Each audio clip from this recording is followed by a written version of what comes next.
To discuss more on this, I have been joined by a panelist with me, Professor Madhav Nalapat, Editorial Director of the Sunday Guardian. Major Mohommed Ali Shah is also joining us on the broadcast, and senior journalist Gautam Mukherjee is also with us. Major Shah, I come to you. You know, experts have been warning Nepal to not fall in this particular debt trap of China, which extends financial help in one hand, at very low rate initially, which we are getting to know, but then it moves into taking control of these immovable assets in the debtor country when the country defaults on its payments. And we see the similar situation which is currently happening with Pakistan, completely in debt trap. And do you think China is doing a similar game play here with Nepal? Oh yes, absolutely, Priyanka. You brought it out very rightly, and I totally am on the same page as Professor Madhav Nalapat. That China's strategy has been this: they will give you loan on a very low rate initially, and later on, when you are unable to pay, they will put your fixed assets with them. That's what happened to Sri Lanka. They took their port on 99-year-old lease, and China. Okay, I'll tell you one more thing, Priyanka. This Salami slicing by Nepal by China. As you rightly brought out, 2 years back in June 2020, they did the same thing in Hamla district, where they constructed pillar number 11 and 12 illegally, because the areas like Limpadhura, Kalapani, Lipu Lake, it's of strategic importance to them.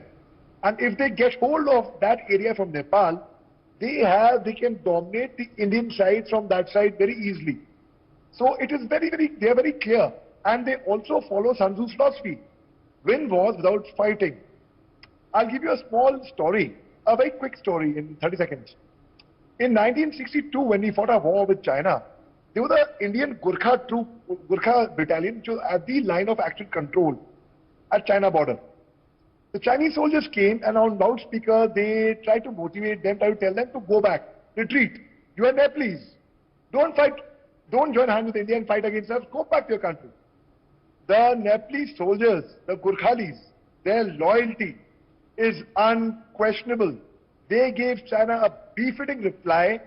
China never dared to mess thereafter, especially the Gurkhali battalions.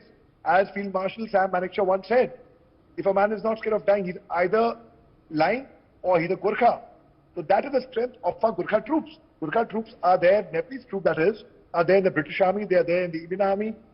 So China can try any stunts with Nepal. They can give them loans, they can try brainwashing them. But again, I will tell you, I don't think they will go too far with it, because as Professor Madhav Nalapat said, that not every Prime Minister is Mr. Oli, right? Here we have Dio Bahadur Sherba. In fact, he had come to India, and our ties with him are very good. So, in fact, at that time, Mr. Oli had even denied in 2 years back about Chinese entering Nepal. But then there was a satellite imagery that came out. And it was very embarrassing for him, because technology would not lie. He initially denied it. And later on, when it was proved through scientific ways, through technology, that Chinese army came into Hamla district and constructed the pillar number 11 and 12 illegally, and China kept saying it is their land, it's part of Tibet. It was grossly wrong. So China has tried that with us in the year 2008. They refused to give a bureaucrat a visa who belonged to Arunachal Pradesh, saying he is Arunachali, so he belongs to China.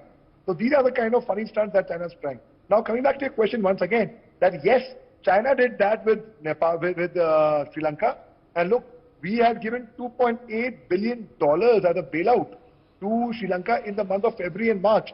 The writing on the wall for India at that time to see how Sri Lanka is going to go through was very, very clear.